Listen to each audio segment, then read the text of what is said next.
नमस्कार दोस्तों, मैं अभय सर पटेल रीजनिंग क्लासेस में आपका स्वागत करते हैं। पिछले टर्म में हम लोगों ने पढ़ा था बाबर के विषय में। आज बाबर के लड़के हुमायूं के विषय में पढ़ेंगे हम लोग। मुगल साम्राज्य के विषय में हम लोग पढ़ लेंगे।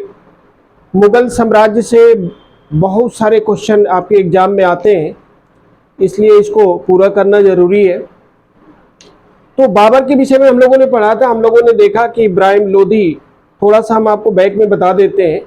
इब्राहिम लोदी को पानीपत के प्रथम युद्ध में 1526 में उसको पराजित करके भारत में मुगल साम्राज्य की नींव डाली थी।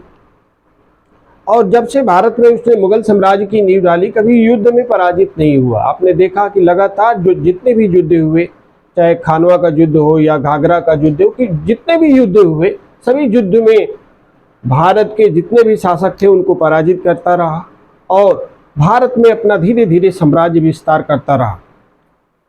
बाबर की जो नीतियां थी वो भी हमने आपको बताया कि बाबर भारत में किस तरह की नीति को लेकर आया था, चाहे राजस्व की नीति हो या प्रशासनिक नीति हो, ये भी हमने बताया था। राजस्व नीति या प्रशासनिक नीति उसकी एक तरह से देखा जाए तो भारत की सभ्यताओं के अपोजिट ही थी, क्योंकि आपने देखा कि भारत का सबसे बड़ा जो हिंदू मंदिर था, राम मंदिर अयोध्या में, उसने अपने एक सेनापति मीर अली को आदेश दिया कि आप जाओ और उसको हिंदू मंदिर को गिरा दो, और अयोध्या का राम मंदिर उसने गिरा दिया। इस तरह की चीज़ें थी। कुछ नई टेक्निक भारत में ले आया, जैसे भारत के जितने भी शासक थे उनको टेक्निकल युद्ध नहीं पता था, बारूद से तोप से युद्ध करना। तो ये चीज़ें भारत को एक नई मिली कि भारत में तोप और युद्ध से करने की एक कला सीखे यहाँ पर शासक। तो इस तरह से हुमायूं का शासन था। जितनी भी चीज़ें थी हमने आपको बताया। आज उनके लड़के के विषय में बताएंगे हम, हुमायूं के विषय में। तो पहले तो हम लोग जान लेते हैं, हुमायूं का बचपन का नाम पूछता है, उसका जन्म पूछता है। तो ये छोटी जो चीज़ें हैं, स्टार्टिंग जो बचपन की चीज़ें हैं, उसके विषय में हम लोग बात कर लेते हैं। तो उसके बाद जो हुमायूं के कार्य है, साम्राज्य विस्तार के लिए कितना उसने प्रयास किया और कहाँ कहाँ पे प्रयास किया, इसके विषय में हम लोग बात करेंगे। ठीक है। तो पहले हम लोग बात कर लेते हैं हुमायूं का जन्म। हुमायूं का जन्म कब हुआ? 1508 में। ठीक है। अब कभी कभी इसके बचपन का नाम पूछ देता है परीक्षाओं में कि इसके बचपन का नाम क्या था। तो बचपन का जो नाम है, थोड़ा सा उसमें आपको एक शब्द और जुड़ जाता है, नासरुद्दीन मोहम्मद हुमायूं। ठीक है। इसका पूरा नाम एक तरह से समझ ले कि आपका नासरुद्दीन मोहम्मद हुमायूं। 1508 में इसका जन्म हुआ था आगरा में। ठीक है। अब हुमायूं के साथ साथ इसके 3 भाई और थे। मतलब बाबर के कितने लड़के थे? 4 लड़के थे। ठीक है। तो हुमायूं सबसे बड़े थे। इसके अतिरिक्त अस्करी, कामरान और तीसरा भाई था हिंदाल। ठीक है। तो बाबर के 4 लड़के थे, हुमायूं सबसे बड़ा, इसके अतिरिक्त अस्करी, कामरान और हिंदाल, ये 4 इसके बाबर के लड़के थे। चूंकि बड़ा लड़का हुमायूं था तो शासक कौन बना? हुमायूं ही बना। और जिसके विषय में हम लोग पढ़ रहे हैं, हुमायूं के विषय में, हुमायूं ने किस तरह से भारत में अपना साम्राज्य शुरुआत किया था। देखिए, हुमायूं एक अच्छा शासक हो सकता था, लेकिन बाबर ने मरते समय, हमने आपको बताया था बाबर की मृत्यु कब हुई थी? 1530 में। ठीक है। 1530 में इसकी मृत्यु हुई थी और काबुल में इसका जो मकबरा बनाया गया था। ये सारी चीज़ें आपको पिछले टर्म में हमने बताई थी। तो बाबर की इच्छा ये थी कि उसके 4 लड़के थे, जब भी हुमायूं शासक बने तो अब जो ये तीनों भाई हैं, इनको भी कुछ राज्य शासन करने के लिए दे दे। यही एक सबसे बड़ी राजनीतिक भूल बाबर की थी, जिसके कारण से हुमायूं को आगे अपने शासन करने में बहुत सारी समस्याएं हुई। तो बाबर की इच्छा अनुसार जैसे ही हुमायूं शासक बना, वैसे ही इसने अपने जो जितना भी साम्राज्य था बाबर का भारत में, तीनों भाइयों में बराबर बराबर बांट दिया, जो एक बहुत बड़ी राजनीतिक भूल थी। क्यों? क्योंकि एक साम्राज्य को अलग अलग भागों में बांट देने पर ये सभी लोग अपने अपने जगह पर शासन करने लगे और ज्यादातर जो भाई थे एक दूसरे की सहयोग भी नहीं करते थे। तो एक बड़ा मुश्किल खड़ी हुई, खास करके तब जब कोई दूसरे शासक मुगल साम्राज्य पर आक्रमण करता था तो मुगल सेनाएं क्या हो जाती थी? कमजोर हो जाती थी। मुगल सेना कमजोर होने के कारण हुमायूं पराजित भी हुआ। आगे आपको ये चीज़ें मिलेंगी कि हुमायूं किस तरह से उसको भारत में शासन करने में समस्याएं हुई, भारत छोड़कर उसको भागना भी पड़ा। आप जानते हैं, ये तो कहिए कि बैरम खां के सहयोग के कारण फिर वो भारत चला आया, वरना जो है मुगल साम्राज्य की नींव जो है उसी समय समाप्त हो जाती। लेकिन बैरम खां ने सहयोग किया और फिर भारत में वो आता है। तो कुछ इस पे जो जितने भी क्वेश्चन है सारी चीज़ें हम लोग बात करते हैं। तो इसका राज्याभिषेक, हुमायूं का राज्याभिषेक कब हुआ? 1530 में। 1530 में ही बाबर की मृत्यु हुई थी।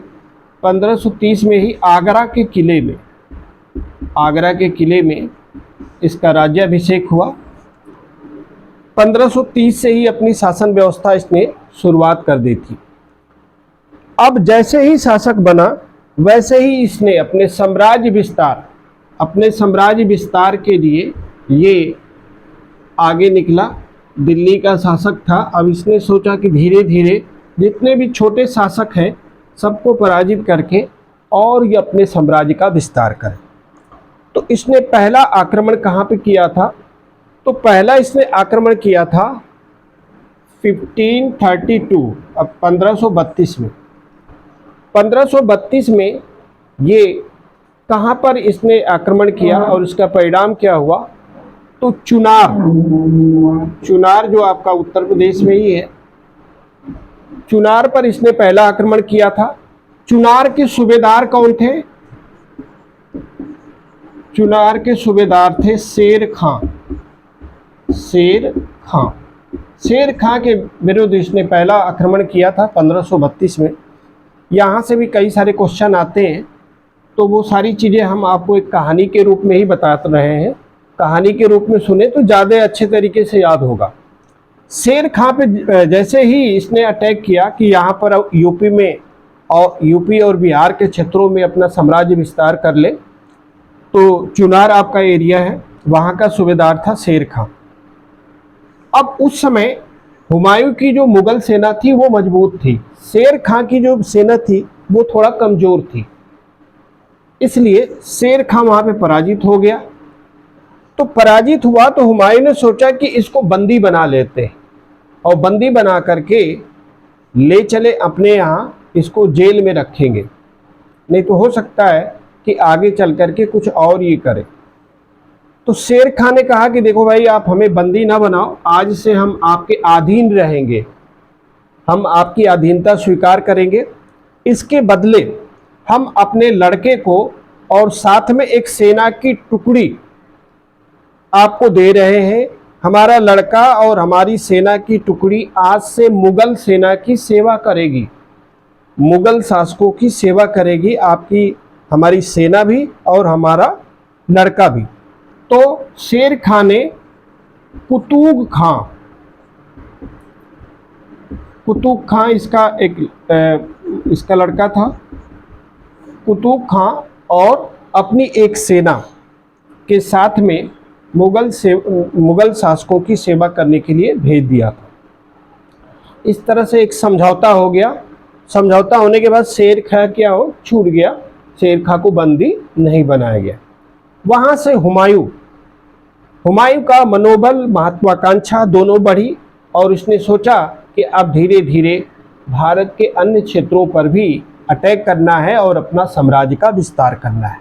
लेकिन दुर्भाग्य से ये इसका जो सपना पूरा नहीं हो पाया, कारण यही था जो उसकी राजनीतिक भूल थी कि उसने शासक बनते ही अपने साम्राज्य का अलग अलग भागों में विभाजन कर दिया, जिससे सेना भी कमज़ोर हुई और वहाँ पर सेना कमज़ोर होने के कारण ही जहाँ पर भी ये युद्ध किया बड़ी सेनाओं के साथ, वहाँ पर ये हारता गया। अब देखें फिर से आगे इसकी महत्वाकांक्षा बढ़ी। जैसे ही महत्वाकांक्षा बढ़ती है तो ये 1539 1539 में इसने शेर शाह सूरी को इसने आमंत्रित किया। शेर शाह सूरी पर इसने अटैक किया और शेर शाह सूरी ने इसको चौसा के युद्ध में इसको पराजित किया था। 1539 में चौसा सुना होगा, चौसा आम आता है, बताते हैं उसके विषय में पूरी डिटेल। चौसा देखिए गंगा के किनारे बिहार में बक्सर के पास में एक क्षेत्र है। चौसा आम भी बड़ा फेमस है, सुना होगा आपने, बड़ा मीठा भी लगता है चौसा आम, ठीक है। तो गंगा के किनारे एक स्थान है चौसा, बक्सर से कुछ थोड़ी दूरी पर है। यहाँ पर शेर शाह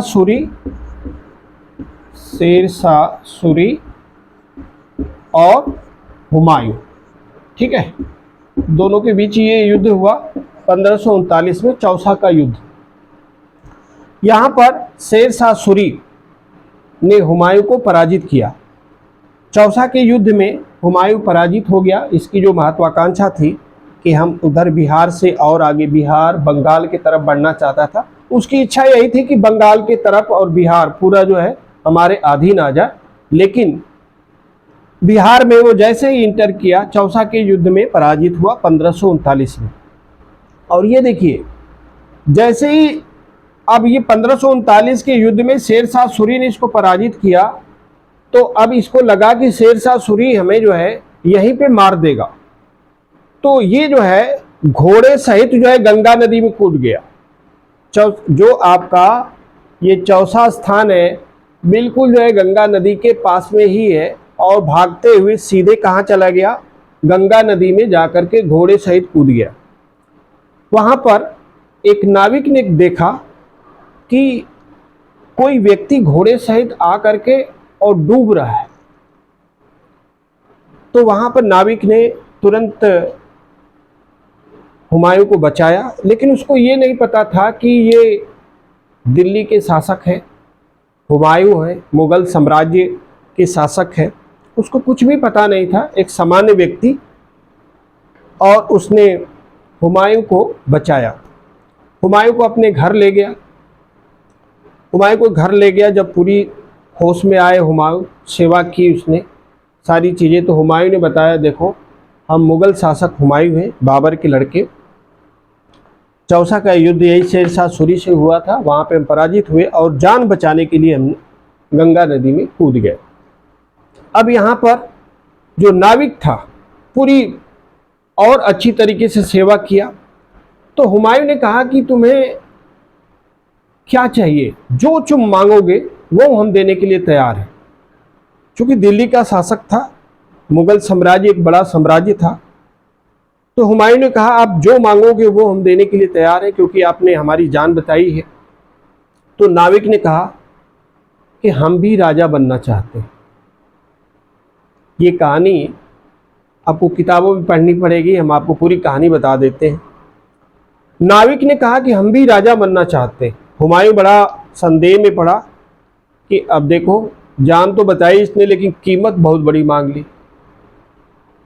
अब ये पता नहीं हम पूरा कर पाएंगे कि नहीं कर पाएंगे।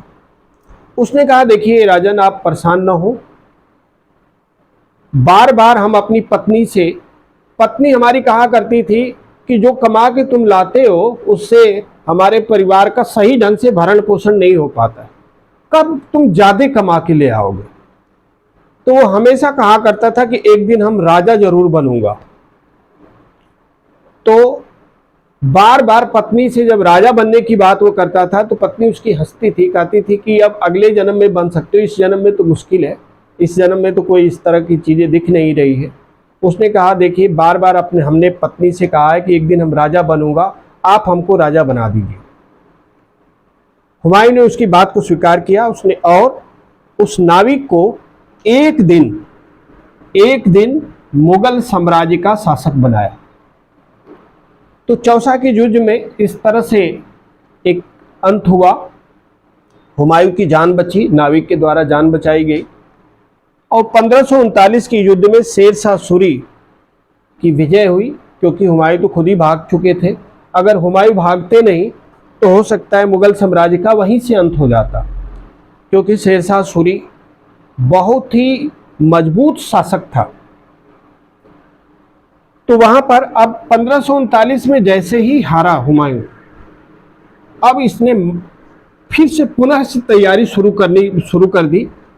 अब उसको ये लगा कि इतनी बड़ी हमारी सेना है, हम क्यों हारें, और वो भी एक बिहार से छोटे से शासक से हम क्यों हार जाएं।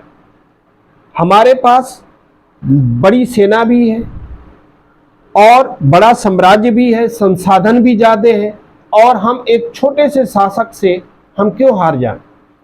अब इसने पुनः से 1540 पुनः जो है इसने 1540 में फिर से इसने एक प्रयास किया कि अब जो है हम शेर शाह सूरी को जरूर हराएंगे, और शेर शाह सूरी को हरा करके बिहार और बंगाल दोनों क्षेत्रों पर मुगल साम्राज्य की नींव डालेंगे।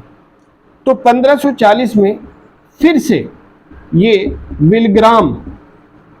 विलग्राम का युद्ध पढ़ा होगा। विलग्राम के युद्ध पर कई सारे क्वेश्चन आते हैं, इस पर हम बताते हैं इसकी क्या कहानी है। 1540 में विलग्राम में पुनः हुमायूं आया और शेर शाह सूरी से युद्ध किया। विलग्राम का जो युद्ध हुआ इसमें भी शेर शाह सूरी क्या हुआ, जीत गया, और हुमायूं पुनः हार गया। अब इस समय शेर शाह सूरी ने एक शर्त रखी। उसने कहा कि यदि आप भारत छोड़ के भाग जाते हैं तब तो हम आपको नहीं मारेंगे, वरना जो है हम आपको मार सकते हैं। आप, हमारी सेना जाएगी, आपको अरेस्ट करके ले आएगी। तो हुमायूं इस तरह से तुरंत जो है निर्णय ये लिया कि अब हमें जो है भारत छोड़ के भाग जाना चाहिए। तो पहले तो अब उसको डर ये भी था कि अगर बीच में हम पकड़े जाते हैं, क्यों, क्योंकि शेर शाह सूरी ये पता लगा रहा था कि ये छिपा कहाँ पर है। अगर कहीं पे भी ये मिल जाए तो इसको पकड़ ले आओ और इसको जान से मार दो, क्योंकि पहली बार तो बच गया, अब जो है इसको जान से मार दो, नहीं तो आगे के लिए खतरा हो जाएगा। शेर शाह सूरी जो है अपने गुप्तचरों को लगातार प्रयास करा रहा था कि कहीं पे मिल जाए, लेकिन मिला नहीं, क्योंकि भारत के ही एक शासक ने उसको अपने यहाँ शरण दी थी। तो कई बार परीक्षाओं में देखिए विलग्राम का युद्ध पर कई सारे क्वेश्चन पूछे जाते हैं, वो सारी चीजें आप याद रखेंगे। पहला तो ये पूछा जाता है किस युद्ध के बाद हुमायूं ने देश छोड़कर भाग गया था, तो आप क्या बताएंगे, विलग्राम का युद्ध। ठीक है। दूसरा क्वेश्चन जो पूछा जाता है उस पर हम आपको बता दें, कहानी के रूप में ही बता रहे, कहानी के रूप में जिस तरह से अगर इसको ध्यान से सुनेंगे तो न लिखने की जरूरत पड़ेगी न को किसी चीज की जरूरत पड़ेगी, सारी चीजें याद होती जाएगी। जो वर्ष है हम आपको लिख रहे हैं, जो जरूरी चीजें हैं वो आप चाहे तो नोट कर सकते हैं। तो सभी गुप्तचरों के माध्यम से शेर शाह सूरी ने प्रयास किया कि कहीं पर भी मिल जाए तो इनको मार दिया जाए, लेकिन भारत के ही एक शासक ने उसको कुछ दिनों के लिए अपने पास शरण दिया। तो पूछा जाता है कि विलग्राम के युद्ध के बाद सबसे पहली बार वो किसके यहाँ शरण लिया था। तो विलग्राम के युद्ध के बाद हुमायूं अमरकोट के राजा या शासक लिख सकते हैं। अमरकोट के शासक कौन थे, वीर साल। ठीक है, पहला क्वेश्चन आप याद रखेंगे। अगर क्वेश्चन पूछता है कि सबसे पहले विलग्राम के युद्ध के बाद हुमायूं सबसे पहले किसके यहां शरण लिया था, तो अमरकोट के शासक वीर साल के यहां शरण लिया था। ठीक है। अगर क्वेश्चन ये पूछता है कि विलग्राम के युद्ध के बाद भारत छोड़ करके किसके यहां शरण लिया था, या भारत छोड़ करके किस देश में गया था, और किस शासक ने उसको शरण दी थी? तो पहली बार, यहां पे पहली बार हो गया। अगर पूछता है कि भारत से बाहर इसको किसने शरण दी थी, तो भारत से बाहर इसको शरण देने वाले कौन थे? ईरान के शासक। ईरान के शासक नहीं, ईरान के शाह। देखिए, शाह उस समय नियुक्त किया जाता था जो लोग चौधर हुआ करते थे, या मतलब कि मुसलमानों के जो लीडर होते थे एक तरह से, जिनको सम्मान के साथ उनको सम्मान दिया जाता था। तो ईरान के जो शाह थे वो कौन थे? बैरम खां। ये बैरम खां का नाम आप अकबर तक सुनेंगे, क्योंकि ये बैरम खां, ये अकबर तक ये आपको मुगल साम्राज्य में ये नाम मिलता रहेगा बैरम खां का। ठीक है, तो भारत से बाहर उसको किस देश में शरण मिली? ईरान। ठीक है, अब देखते हैं पाकिस्तान, अफगानिस्तान, उसके बाद कौन सा देश है? ईरान। ठीक है, आपके पश्चिम में जैसे जैसे आगे बढ़ते जाएंगे ये आपके देश पड़ते हैं, उधर आगे जैसे बढ़ते जाएंगे आपका कुछ अफ्रीकी देश आ जाते हैं। ठीक है, तो ईरान, जहाँ पर अब चाबाहार पोर्ट का नाम सुना होगे। ठीक है, जब भारत से ईरान से जो एक अच्छा राजनीतिक गठबंधन बना था, तो प्रधानमंत्री जी ने बड़ी सिफारिश करने के बाद एक चाबाहार पोर्ट बनाया। चाबाहार पोर्ट हम लोगों के लिए बड़ा ही सुविधाजनक है। अगर ये फिर बाद में ईरान ने इस पर रोक लगा दी थी कुछ कारणों, बस वो राजनीतिक चीज़ें हैं, कभी उस पर बाद में बात किया जाएगा। तो ईरान के साथ है बैरम खां। बैरम खां ने इसको अपने यहाँ शरण दी थी। क्यों? क्योंकि उसको जैसे ही शेरशाह सूरी को पता चला कि ये अमरकोट के राजा वीर साल के यहाँ ही है, तो उसने तुरंत जो है वहां पर अपने गुप्तचरों को भेजा और साथ में सेना की टुकड़ी भी भेजा कि वहां से पकड़ ले आओ। लेकिन वहां से हुमायूं तुरंत भाग गया। वीर साल को ये पहले से पता चल गया था, और यहां से भागने के बाद वो गया ईरान। ईरान में जाकर के वहां पर ईरान के जो शाह थे बैरम खां ने इसको अपने यहाँ शरण दी थी। अब देखिए, क्वेश्चन ये पूछता है कि किसकी मदद से हुमायूं पुनः भारत में शासन किया था? तो हुमायूं जो शासन किया था वो बैरम खां के ही मदद से किया था। अब देखिए, यहाँ पर हम और कुछ डेटा लिख दे रहे हैं, वो आप याद रखेंगे। हुमायूं का दोबारा भारत में शासन कब से शुरुआत हुआ? तो हुमायूं का दोबारा शासन आप लिखेंगे 1555, 1555। ठीक है, 1555 में अगर पूछता है किसकी मदद से दोबारा शासक बना भारत में, तो आप क्या बताएंगे? बैरम खां। बैरम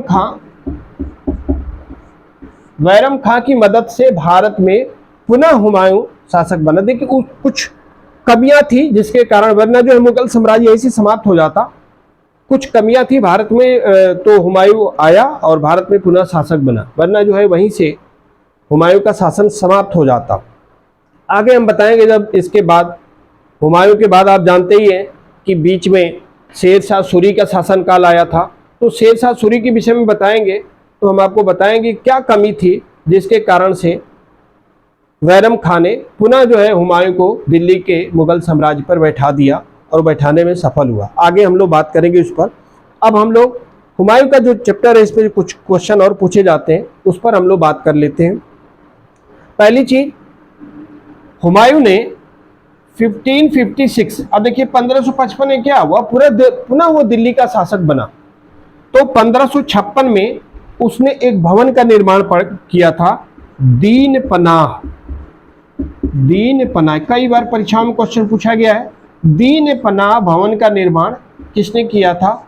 तो हुमायूं ने कराया था 1556 में। इसको कई नामों से जाना जाता है। इस पर जितने क्वेश्चन बनते हैं, दीन पनाह पर बनते बहुत सारे क्वेश्चन हैं, जो पूछे आपको बताना है। सारी चीजें हम आपको पहले से लेकर आज तक की चीजें आपको बताते हैं। ठीक है, दीन पनाह को उस समय क्या कहा जाता था? विश्व का धर्म शरण स्थल कहा जाता था। शरण स्थल होता ये था कि यहां पर मुस्लिम धर्म के तमाम प्रतिनिधि जुटते थे और अपने धर्म पे बात करते थे। और इसमें आपके ईरान के भी होते थे, तमाम विश्व के जितने भी देश थे उस समय के, वहाँ के मुस्लिम प्रतिनिधि आके मिलते थे और वहाँ पर धर्म के विषय पर बात की जाती थी। तो दीन पनाह उस समय विश्व का धर्म शरण स्थल कहा जाता था। ठीक है, जैसे क्वेश्चन पूछे वो आपको बताना है। ठीक है, दूसरी चीज, दीन पनाह है कहां पर? तो दीन पनाह है दिल्ली में। आज ये हुमायूं ने जो दीन पनाह बनाया था दिल्ली में, आज इसको हम लोग किस नाम से जानते हैं? तो आज ये दिल्ली का पुराना किला, आपने सुना होगा, दिल्ली का पुराना किला। आप जाते भी, जब भी दिल्ली कोई जाता है तो सोचता है कि पुराने किलों को देखें। क्यों? क्योंकि एक पुरातत्व, मतलब प्राचीन समय से ये बनाया गया है। खास करके पुराने जो शासक हैं उसमें जो कलाकृतियां हैं वो लोग देखने के लिए जाते हैं। तो दिल्ली का जो पुराना किला है वो आपका क्या है? ये आपका दीन पनाह है। उस समय विश्व का धर्म शरण स्थल भी कहा जाता था, क्योंकि तमाम प्रतिनिधि वहां पर जुटते थे और वहां पर धर्म के विषय में बात किया जाता। आज दिल्ली का पुराना किला उसको कहा जाता था। हाँ, एक चीज और ध्यान रखेंगे, हालांकि शेरशाह सूरी में हम आपको बताएंगे, शेरशाह सूरी जब शासक बना, मीन्स इसके बीच में कब 1540 से लेकर 45 तक शासक हुआ। अब ये जो 10 वर्ष की गैपिंग है वो हम आपको उसी में बताएंगे, वरना बहुत लंबा हो जाएगा। ठीक है, वहां पर शेरशाह सूरी जो पढ़ाएंगे तो आपको बताएंगे 1540 से 45 तक की जो चीजें थी, इतने ही समय तक शेरशाह सूरी शासक रहा। तो इसी बीच में उसने क्या किया, ये जो दीन पनाह नाम रखा था, किसने? हुमायूं ने। बनवाया किसने था? हुमायूं ने ही दीन पनाह। पुराना किला जब भी पूछे कि दिल्ली का पुराना किला किसने बनवाया तो हुमायूं बताएंगे। ठीक है, नाम उस समय क्या था? दीन पनाह।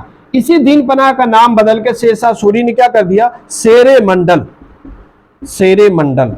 देखिए, सारी चीजें एक जगह पे हम बता रहे हैं, इतनी सारी चीजें खोजने में आपको किताब में बहुत मुश्किल होगी। एक तो एक जगह पे दिया भी नहीं होगा, सीधी सी बात, एक जगह पे सारी चीजें दी नहीं होगी। तो इसको शेरे मंडल किसने किया? शेरशाह सूरी ने किया। दीन पनाह स्टार्टिंग का नाम था, विश्व का शरण स्थल कहा जाता है। आज क्या है? दिल्ली का पुराना किला। इतनी सारी चीजें एक जगह पे आप चाहे तो उसको सारी चीजें लिख सकते हैं, जिसको बार बार आपको दोबारा पढ़ने की जरूरत नहीं पड़ेगी। अब इसी पर एक चीज और बता देते हैं, बहुत सारे यहाँ पे क्वेश्चन पूछे जाते हैं।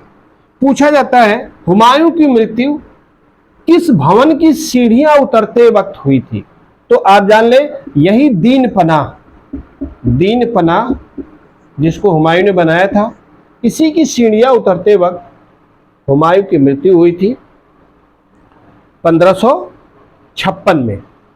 1556 में हुमायूं की इसी की सीढ़ियों से गिर करके इसकी मृत्यु हो गई थी। हाँ, इसका अगर पूछता है कि हुमायूं का मकबरा कहाँ पर है, तो हुमायूं का मकबरा दिल्ली में बनाया गया है।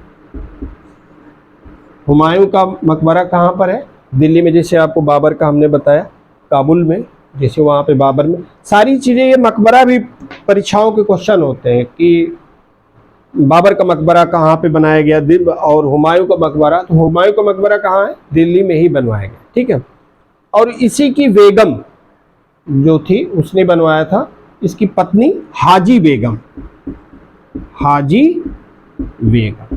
ठीक है, हाजी बेगम ने ये इसका मकबरा बनवाया था।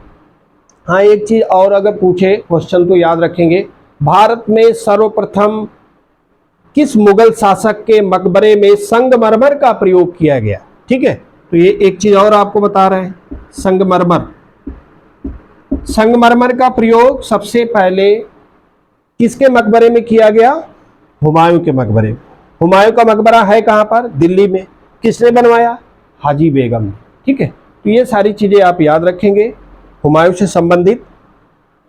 हुमायूं का जो शासनकाल था कुछ ही दिनों तक रहा। कारण क्या था?